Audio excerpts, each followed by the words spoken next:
Bismillahirrahmanirrahim. Assalamualaikum warahmatullahi wabarakatuh. Pagi ini kita ketemu lagi dengan video saya yang kedua tentang risk management, dan ini merupakan isi dari video kedua sekaligus pertemuan kedua dari mata kuliah manajemen resiko. Ada 4 poin yang akan saya bahas dalam video kali ini.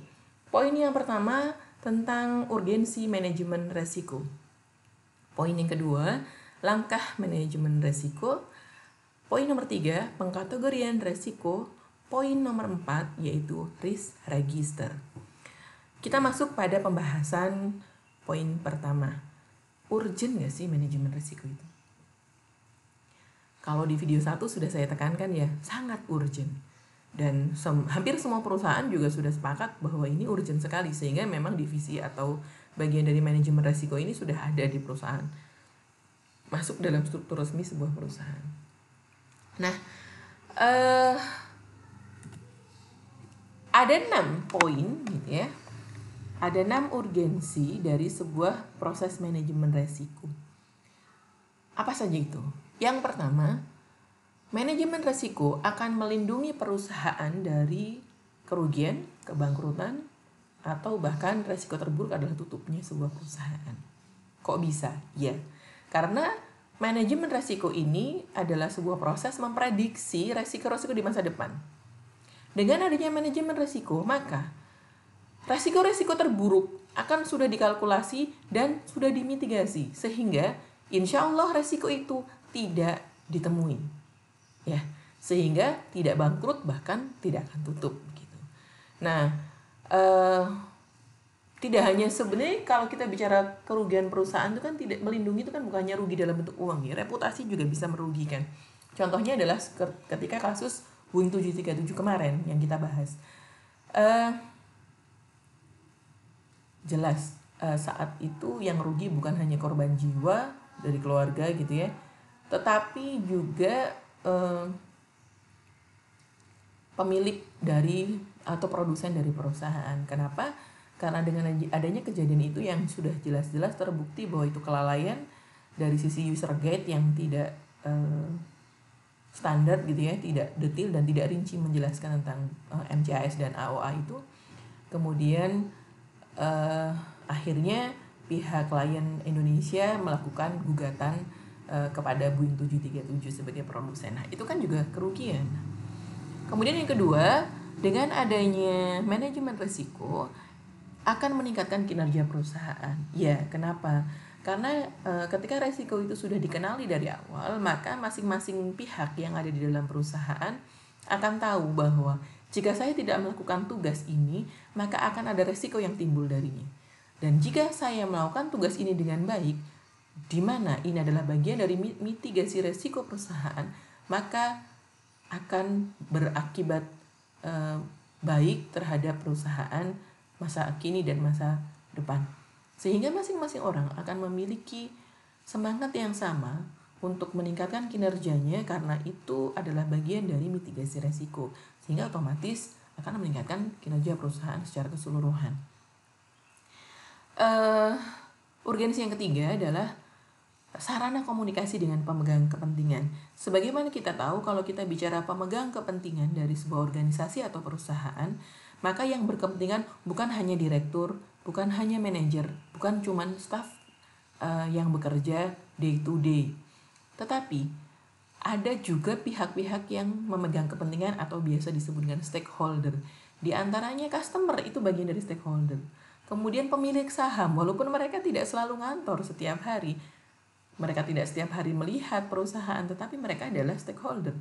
Atau bisa juga direksi gitu ya. Direksi mungkin tidak setiap hari juga datang ke kantor, tetapi mereka adalah stakeholder dari sebuah organisasi atau sebuah perusahaan. Dengan adanya dokumen manajemen risiko yang baik, maka semua langkah yang diambil oleh perusahaan bisa dikomunikasikan dengan baik kepada mereka-mereka, sehingga ada satu langkah atau satu suara bagi semua stakeholder bahwa oh ternyata ngambil keputusan ini karena memang ini harus, kalau tidak maka akan beresiko buruk. Nah, urgensi yang keempat yaitu perusahaan akan lebih proaktif dan tidak reaktif.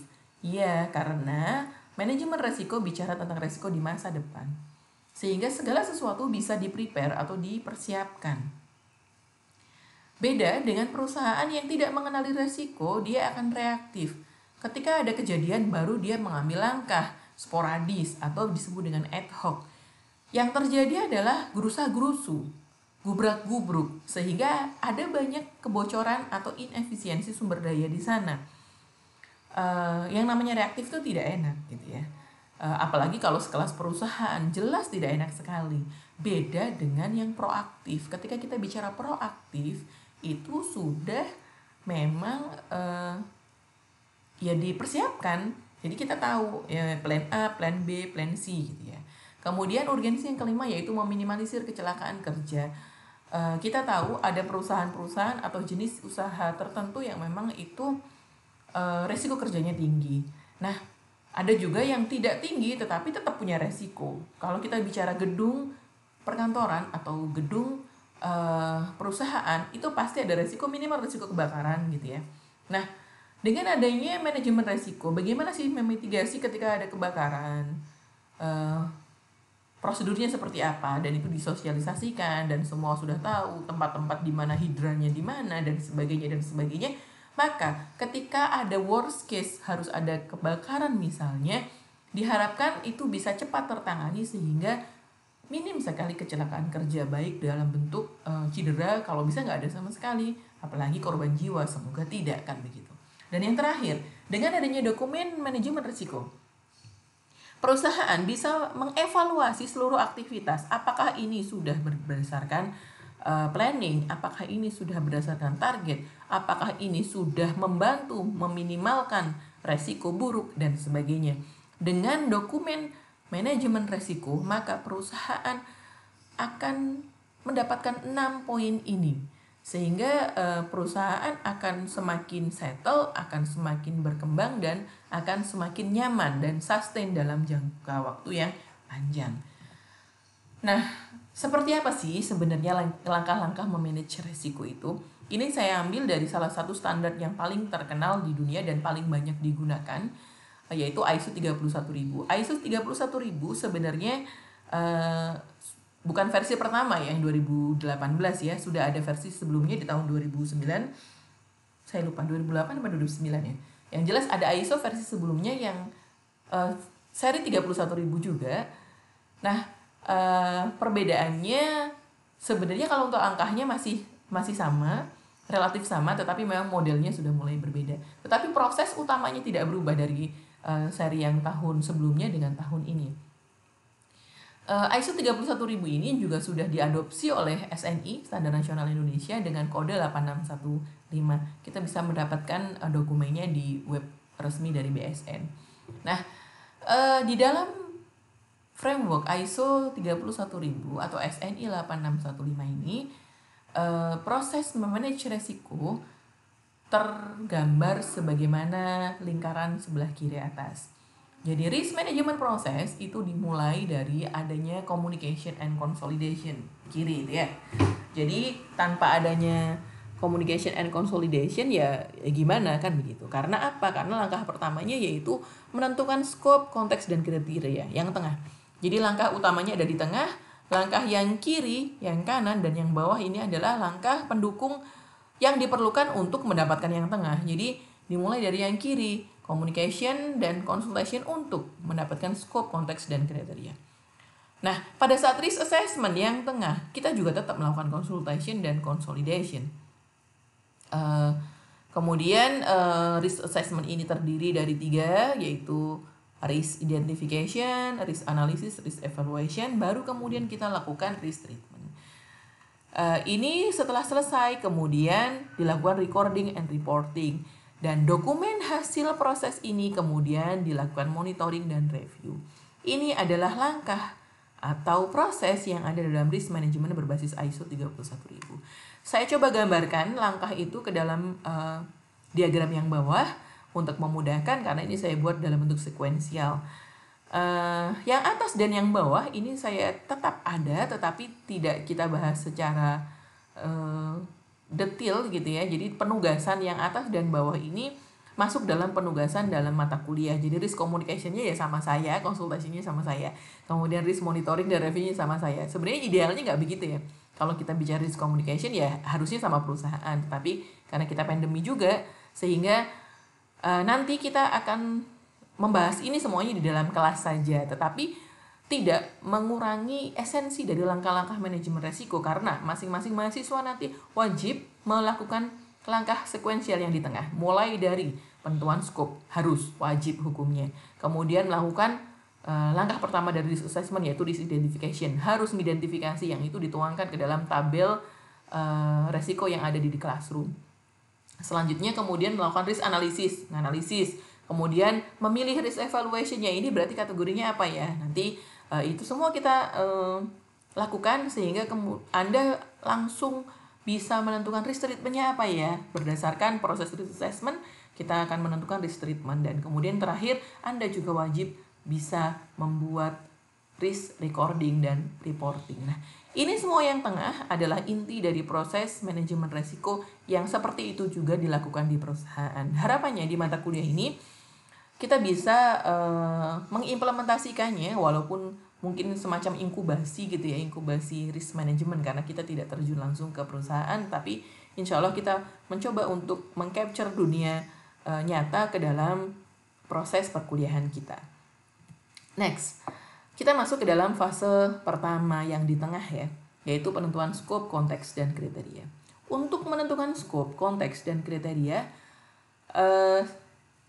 salah satu konsep dasar yang Anda harus kuasai adalah bagaimana cara mengkategorikan resiko. Atau dengan bahasa lain, bagaimana cara mengklasifikasikan resiko. Atau di buku-buku yang lain disebut juga jenis-jenis resiko atau tipe-tipe resiko. Apapun penyebutannya, intinya adalah kita mengkategorikan ini resiko apaan sih sebenarnya. Nah, pembagian level resiko ada banyak jenis ya, tergantung siapa yang nulis, tergantung framework mana yang bahas. Salah satu buku yang saya pakai, ini adalah buku PDF yang fullnya bisa Anda download juga. Judulnya adalah Fundamentals of Risk Management oleh Paul Hopkins. Paul Hopkins mengatakan bahwa tipe dari resiko itu ada 3 sebenarnya. Yang pertama adalah resiko murni, yang kedua adalah resiko yang masih tidak pasti, dan resiko ketiga adalah resiko yang itu kategorinya spekulasi. Resiko murni adalah resiko yang hazardnya itu akan ya murni memberikan dampak buruk, kira-kira begitu. Ketika itu ada, maka dampaknya sudah pasti arahnya buruk kalau tidak ditanggulangi atau dimitigasi. Beda dengan resiko yang itu masih belum pasti. Namanya juga belum pasti, bisa jadi merugikan, bisa jadi enggak juga, tergantung dari kontrol yang diberikan. Nah, resiko jenis yang ketiga adalah resiko spekulatif. Ini ya namanya juga spekulatif ya, bahkan bisa dianggap dia sebagai opportunity. Kayak gimana sih resiko spekulatif ini contohnya? Resiko spekulatif contohnya adalah ketika kita menginvestasikan uang kita ke dalam bentuk sesuatu. Misal Anda spekulasinya itu dalam bentuk beli saham. Saham itu kan ada kemungkinan turun harganya. Kalau ada sesuatu dengan perusahaan itu, dengan kredibilitasnya, dengan apapun ya, dengan proses bisnis di dalamnya, dengan kejadian-kejadian politik, bahkan bisa jadi itu membuat sebuah saham nilainya turun, sehingga spekulatif banget kan ya. Tapi itu juga bisa dianggap sebagai sebuah opportunity. Ada kalanya sebuah saham itu nilainya meroket gitu ya. Kita beli sekarang harganya selembar berapa, tahun depan harganya bisa benar-benar melejit gitu. Itu adalah tipe-tipe resiko menurut Paul Hopkins. Di dalam buku yang sama, Paul Hopkins mengatakan juga ada risk classification. Itu juga kita bisa lakukan bukan berdasarkan dari tipenya yang pure, yang kontrol, kemudian yang spekulatif tadi. Resiko di dalam buku ini disebutkan ada resiko jangka pendek, ada resiko jangka menengah, ada resiko jangka panjang. Di mana dalam buku ini disebutkan bahwa resiko jangka pendek itu biasanya adalah hal-hal yang dihadapi oleh orang-orang di level operasional. Contoh resiko jangka pendek adalah resiko mati lampu misalnya. Itu kan short term risk ya. Jadi Dengan adanya mati lampu, listrik saat itu mati, dan gensetnya juga rusak misalnya, maka short term risk-nya adalah orang-orang pada hari itu tidak bisa menyelesaikan tugasnya dengan baik, sehingga numpuk menjadi besok begitu. Nah, ada juga medium term risk. Jadi secara taktikal ada resiko-resiko yang ini terjadi juga gitu. Jadi ada kalanya secara jangka pendek resiko itu nggak kelihatan, tetapi sebenarnya ada resiko jangka menengah atau medium term risk. Dan ada juga resiko jangka panjang yang itu biasanya menempel pada orang-orang di level strategik. Jadi ada resiko-resiko yang itu nggak ketahuan pada sehari 2 hari, tetapi dalam waktu yang cukup panjang. Nah, itu pembagian resiko menurut Paul Hodgkin berdasarkan waktunya. Ada banyak lagi sebenarnya kalau kita bicara buku-buku yang lain, dan ini saya rekapkan saja. Saya rangkumkan ke dalam sebuah mind map tentang tipe resiko.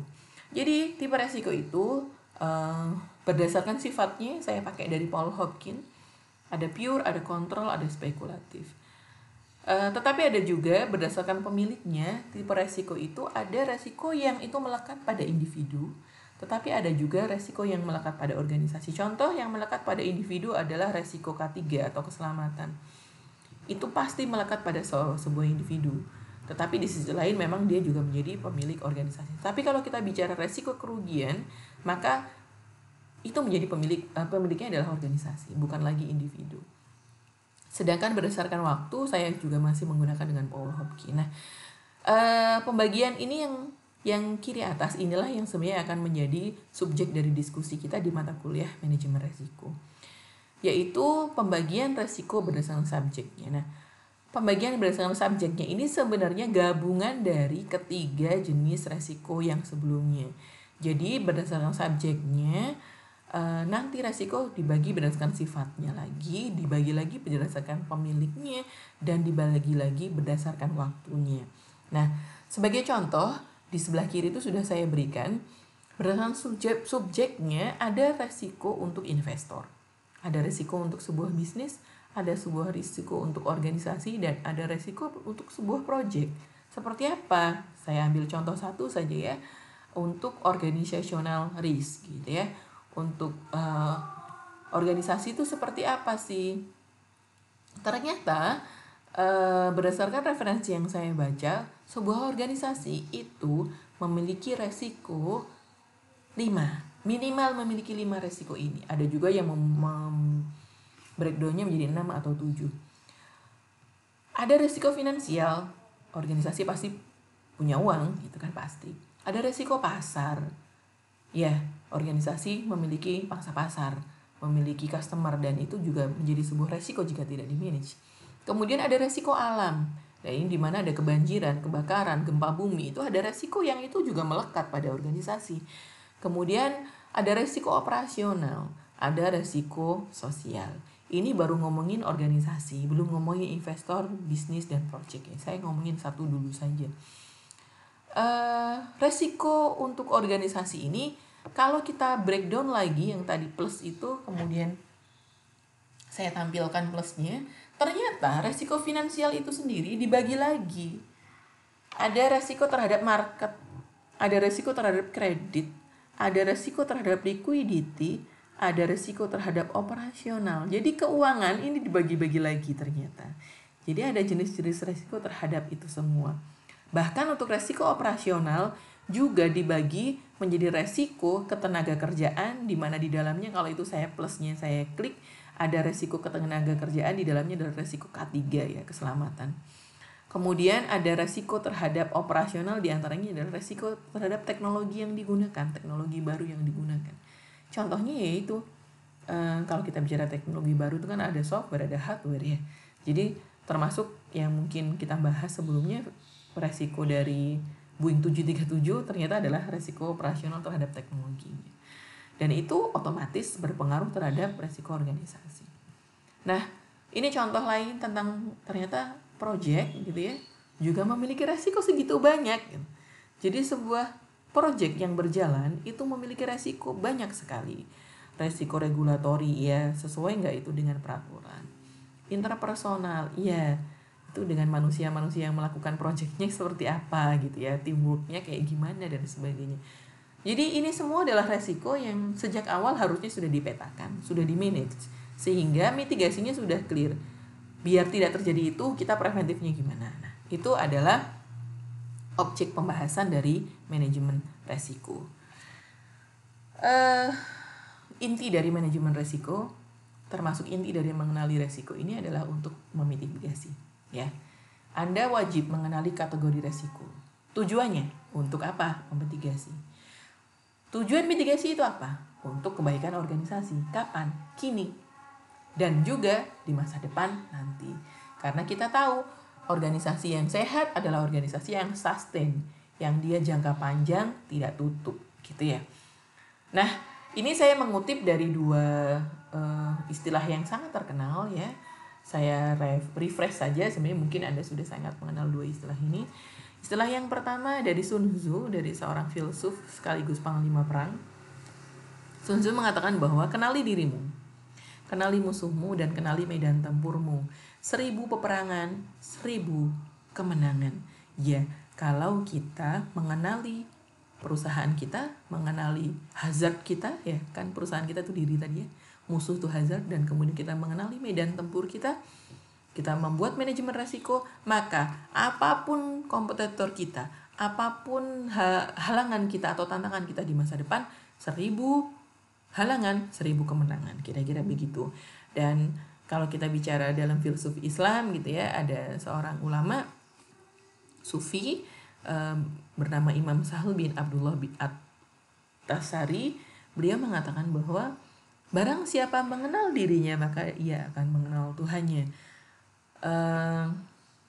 Ini aja sih ya, sekedar refresh gitu ya, bahwa memang kita wajib loh mengenali diri sendiri, tidak hanya untuk urusan keduniaan ya. Kalau tadi kan yang Sun Tzu kita ngomongin mengenali diri untuk urusan duniawi, untuk menyelesaikan masalah-masalah kita di masa depan terkait dengan hal-hal duniawi. Tetapi mengenali diri itu ternyata juga ada kaitannya dengan urusan kita dengan akhirat, di mana kita akan mengenal diri dan mengenal Tuhan dengan baik. Kita akan mengurangi kelemahan diri kita apa, kemudian kita akan menutupinya dengan sesuatu yang baik. Misalnya kekurangan kita adalah banyak dosa, itu jelas ya. Tetapi maksudnya gini, kalau manusia itu sudah mengetahui bahwa dirinya banyak dosa, nggak semua orang loh ya menyadari bahwa dirinya banyak dosa. Ada juga yang merasa aku nggak punya dosa kok. Nah, bahaya ketika orang tidak menyadari bahwa dirinya banyak dosa, maka dia tidak akan melakukan mitigasi apapun.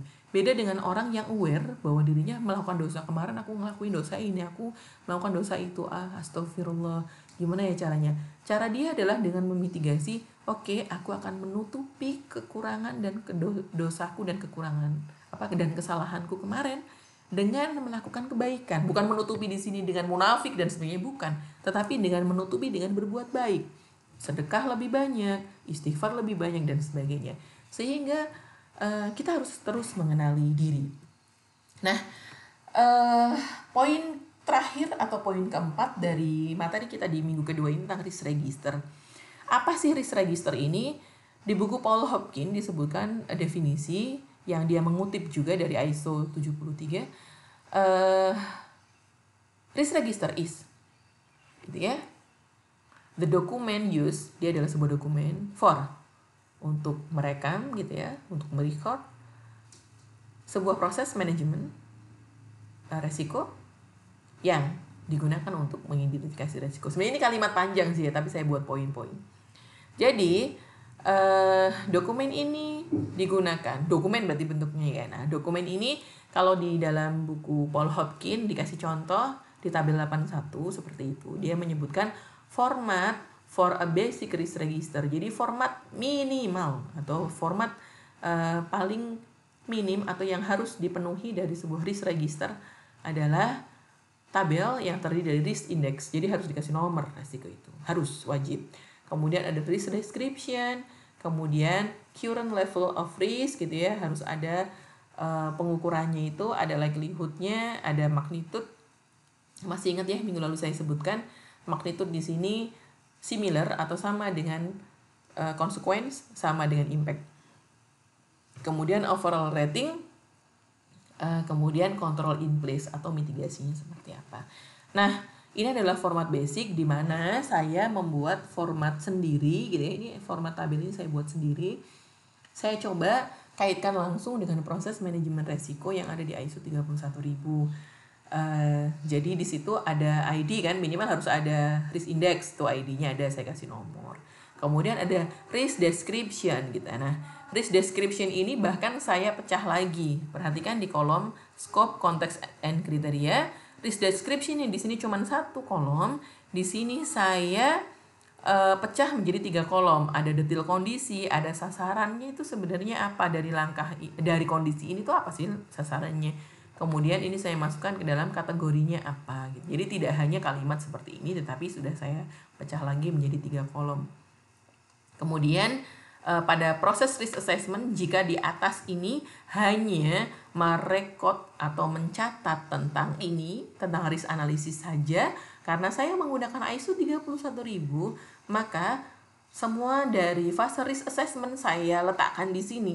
Ada kolom untuk risk identification, ada kolom untuk risk analysis, ada kolom untuk risk evaluation. Di mana risk identification ini saya pecah lagi dengan apa sih yang mungkin terjadi, kemudian hazardnya apa, kemudian kapan, kemudian konsekuensi terburuknya apa gitu ya. Jadi itu risk identification saya perdetil dan itu tidak ada di atas menurut Paul Hopkins itu secara basic nggak harus ada, tetapi saya menganggap itu wajib ada karena kita menggunakan basisnya ISO 31000.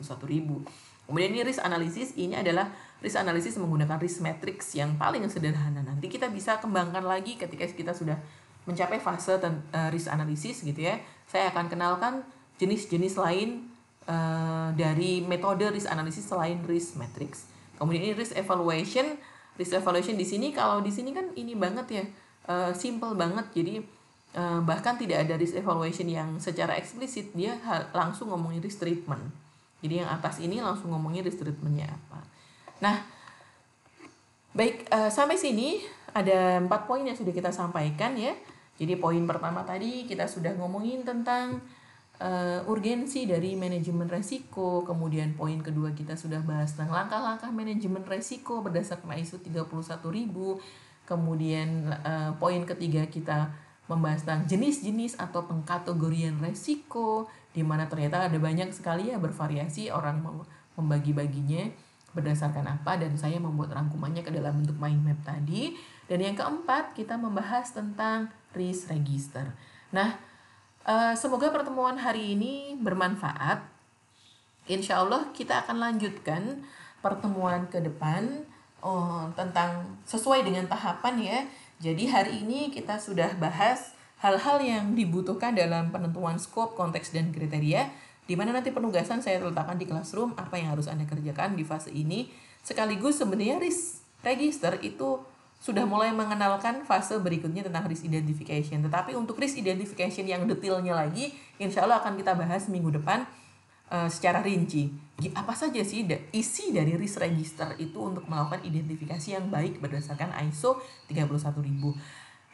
Demikian pemaparan saya di video kedua ini. Semoga apa yang kita pelajari hari ini bermanfaat. Kurang lebihnya mohon maaf. Kalau ada pertanyaan silahkan disampaikan melalui kolom komen, baik di video ini maupun di kolom komen classroom. Saya akhiri sampai di sini. Assalamualaikum warahmatullahi wabarakatuh.